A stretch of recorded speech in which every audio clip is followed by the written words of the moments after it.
Let's say good morning to our next guest.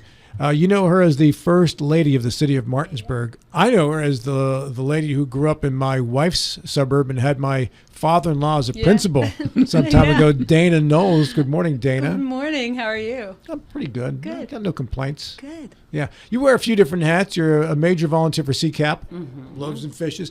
And if I have my title correct, you're also director of Inventor Relations at InventRight. InventRight, yeah. Yeah. How long have you been doing that? They hired me during COVID. They were a school that taught inventors how to license their products, and I joined as a student, and I just fell in love with it because I've always been a creative inventor, and I got really good at it. And during COVID, when everybody was home making all kinds of money, their business exploded, and they reached out to me and said, would you want to work part-time? And of course, Dana's Tuxedo was dead. There wasn't anything going on there because we were closed down, and I said, yeah, I'll work part-time. And I love it, and I'm really good at it.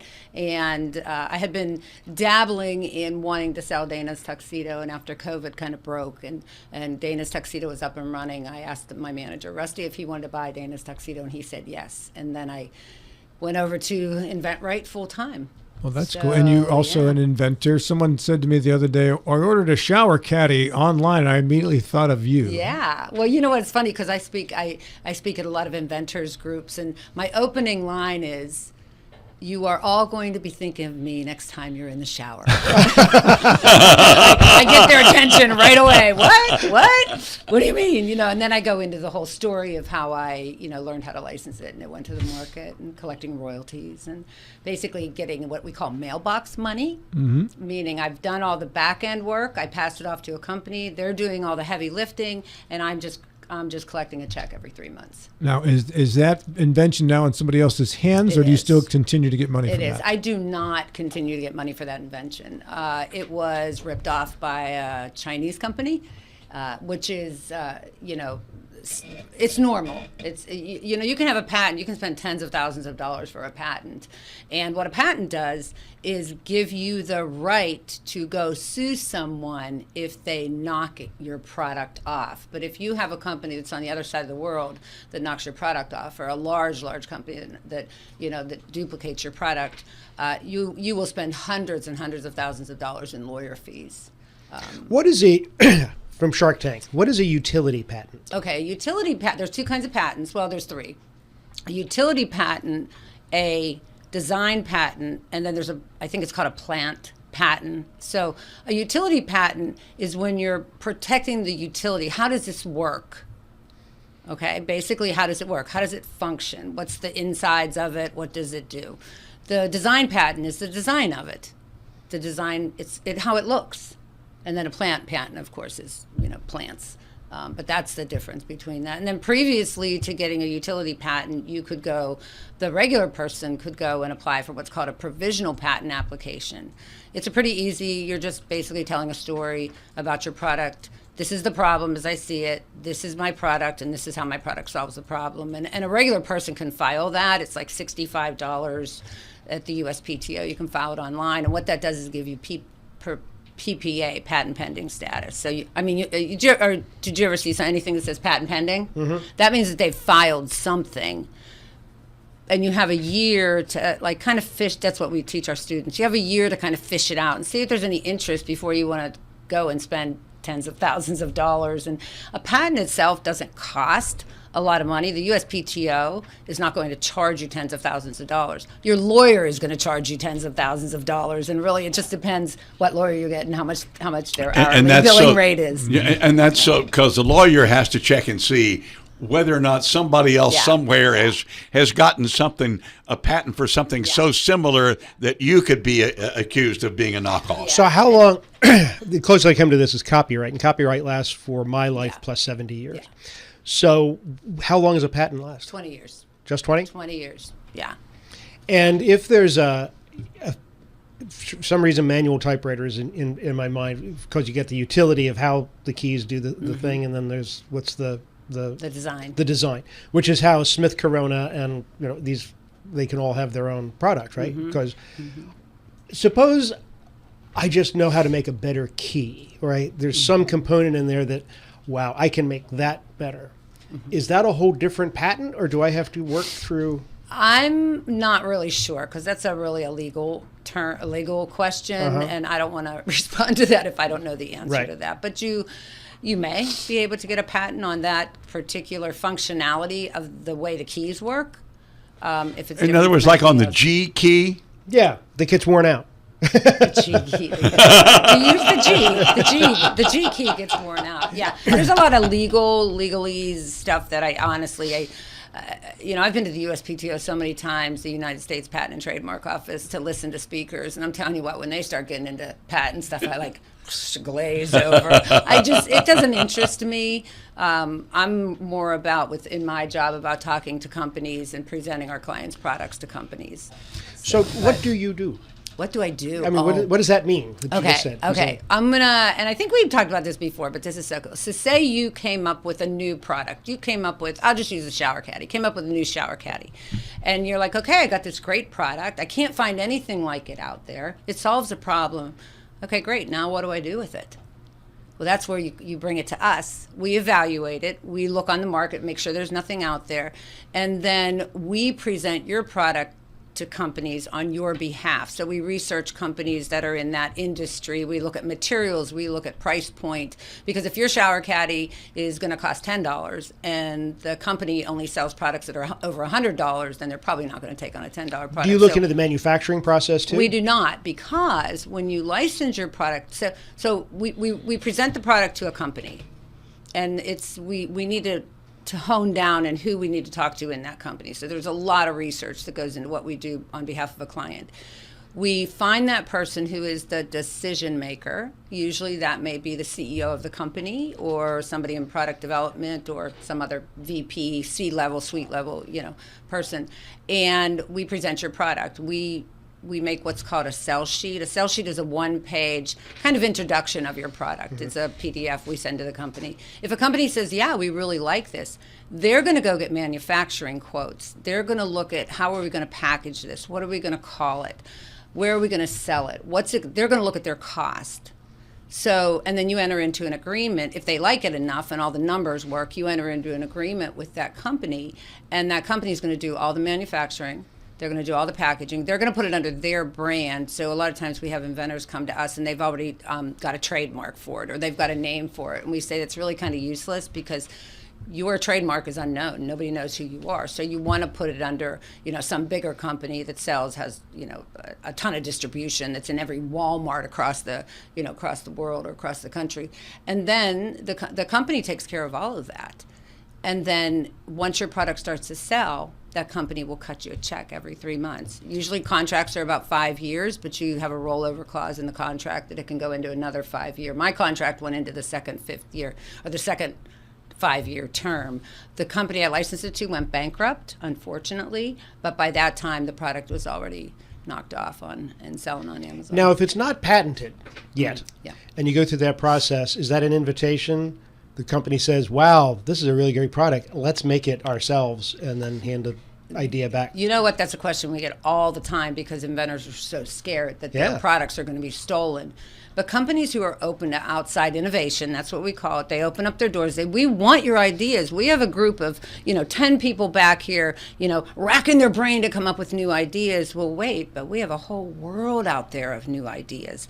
So if they're open to outside ideas, they're not going to shoot themselves in the foot by stealing ideas. It's kind of an unwritten moral, ethical code in businesses who are open to outside ideas. Might they offer to buy your idea? Yes, absolutely. They might. That doesn't happen very often. We did have a student of ours. He created, it's called the whiskey wedge. It's a simple glass with a wedge of like ice built into it that you would freeze, and you put your, whiskey or whatever you're going to drink out of it. And he licensed it to a company, Corksicle. And Corksicle, a very large company in tumblers and all kinds of stuff. You see them everywhere. And after a few years, they just said, we just want to buy you out. But normally they don't give you a big upfront chunk of money when they don't know if they're going to make any money. Mm-hmm. So it's a royalty deal after that. What? In that case, they don't give you a lot of money up front, but they pay you, and then you get X percent of. Yeah, the normal royalty rate of a product, depending on what it is, everybody always wants to look at royalty first. What's the royalty? Well, you don't want to look at royalty first. You want to say to the company, well, how many units are you going to sell a month or a year or a quarter?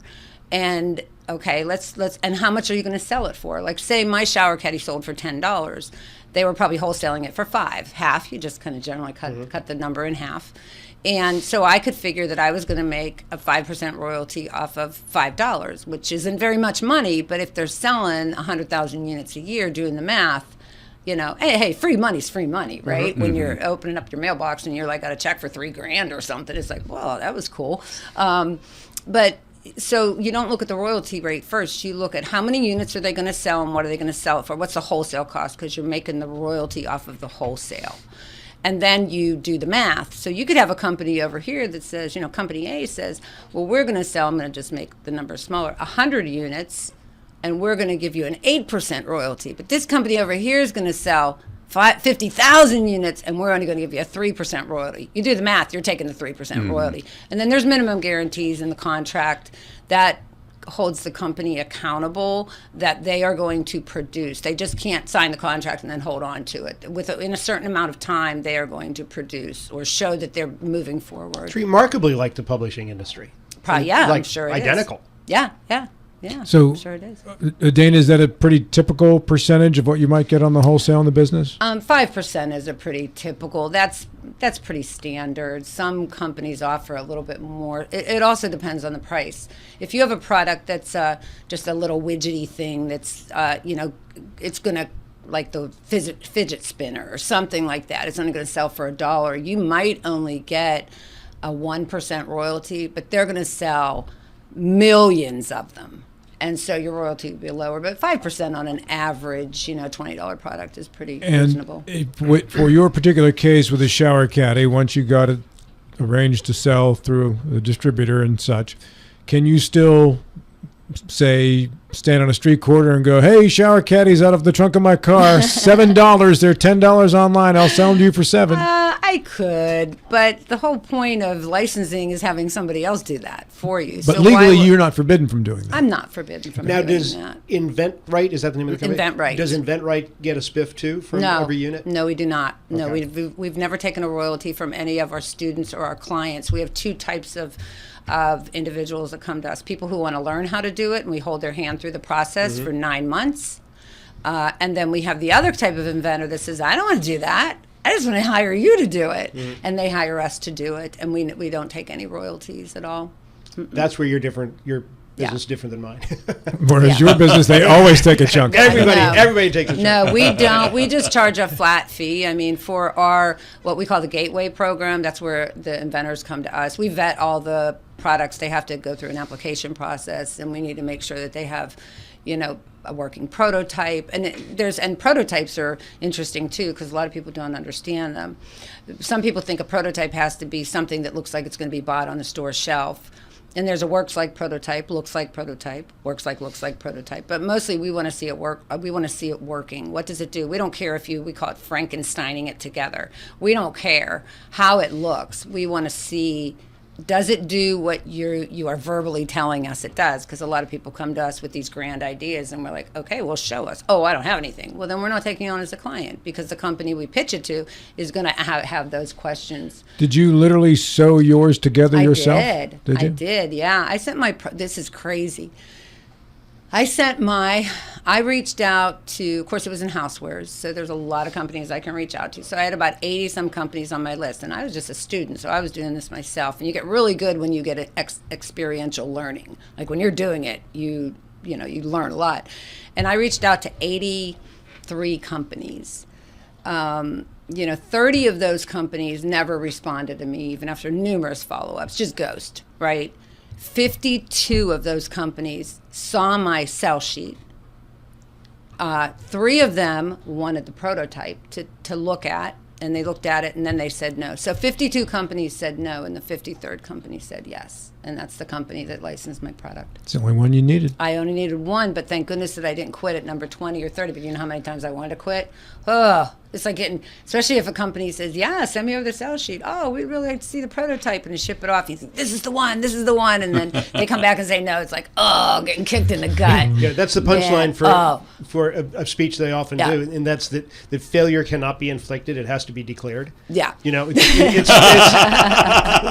as long as you Yeah. keep going, there's a chance. As soon as you quit, you're done. Yeah, yeah. And I just wouldn't quit, you know, and thank goodness that I wasn't in this alone. I had a great mentor, Stephen Key, who is the owner of InventRight, and Andrew Krause. They are owners of InventRight. They've been around for 26 years. And it's not to be confused with the other company that has the commercials with the stone guy, because our names are so similar. Cambridge? No, InventHelp. Oh, InventHelp. Yeah, that we get confused with them a lot, and we are not. We've been a teaching business for 24 years. In the past, they've been in business for 26 years. Is that George Foreman they use as their spokesperson? Yeah. InventHelp. Yeah. And what we do though that's different. When we started actually doing this for clients, for inventors, we looked at all the complaints that those other companies had and said, how can we? The complaints were they keep wanting more money. They keep wanting more money. They get you in with a small amount, and then it's like, oh, you want us to do, and if you don't give them more money, they stop working on it. And we said, well, we can have a flat fee. We'll never ask them for any more money. So it's $7,000. And then they had a timeline on it, like, oh, we got 6 months or 8 months or 12 months or a year or whatever. We said we can't put a timeline on what we do because we never know how long is a deal going to take. We have a client right now that's been in a deal with a huge baby company for 9 months. So you can't put a timeline on that. And then the other thing was, one of the complaints was we can't get in touch with anybody. Nobody will call us back. We call and leave messages, so we give everybody's assigned a project manager, and they have their calendar. They can book on it. And then, of course, they want to take some of my profits, and we've just never done that. We've just... We've got just a couple minutes Okay. left. You mentioned the whiskey wedge. Is Yeah. there another product you can think of that's come through your pipeline and gone to market? Oh, there's a ton of them. Give me the coolest story. We just licensed and signed a deal. The client signed a deal with a pet company, and I can't say the product is not out there because this is the thing. They looked at the product they signed a deal in March. It's not even hitting the market till 2027. It takes forever for a product to get. Companies are already done with their whole. Is there one swing. that's hit the market you can talk about? Well, there's a ton of them. If you go to our website, InventRight.com, you can see a ton Name of one. them. Give me a story. Name one.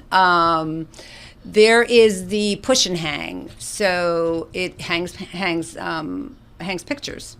And that guy has been really successful with that. And he was a student of ours. There's another thing called Great Plates. You'll find them all over Walmart. That gentleman was one of our students and very successful with that. And it's called what? Great Plate. What does it do? It holds. It's basically it's so simple. That's the thing that gets me. That some of these simplest items make the biggest amount of money. It's a plate that it has a hole in it for your cup. Literally. Wow. That was it. And he found a great company with a great brand that was in a lot of retail stores and said, yeah, we've never seen anything like this. So nobody ever thought of putting a hole in a plate for a cup? So that you can hold your cup and your plate when you're at the buffet, whatever, at a picnic. That sounds so simple. Crazy. Why didn't I think of that? Well, even the whiskey wedge, it's a glass with ice in it, with the built-in ice in it. It's just, it's crazy. And I could give you 20 more, So it's and the shower caddy, of course. Well, I was one. a success. And the thing is, I look at success. I wish we had more time because I have so much to say. And thank you for asking me to come here. I didn't even know what we were going to talk about. But it wasn't about the money for the shower caddy. It was about the dream of getting a product out. It was there. a little about the money. No, it was not No? about the back of my mind was like, yeah, hey, I'm adding up how many shower caddies do they sell every year, and if I only get a quarter of the blah blah blah blah blah, yeah, I went there, but it was really about I did it. I took something from my head that I created while I was in the shower, because a lot of times you get the best ideas when you're in the shower, and I created it and I took it to market. And even if I'm not making any royalties off of that product that some Chinese company, they're still selling them, they're exactly the same thing. That is my product. I don't care. I own that. And when somebody says, what did you invent? I will send them to that product. Are there That's more? mine. Are there more in your head that you're working on? Oh my goodness, yeah. But the problem now, I'm like the shoemaker's kid. I'm working with so many other clients, I never have a chance to work on my own. Yeah, I need to take a staycation and just work on my stuff. Anyway. How do people find out more about your company, and if they have an idea, how do they contact you? InventRight.com is the best way. RIGHT? RIGHT, InventRight.com. Dana, well done. Or they can reach out to me. They know where to find you. I'm the mayor's wife. That sounds like a book.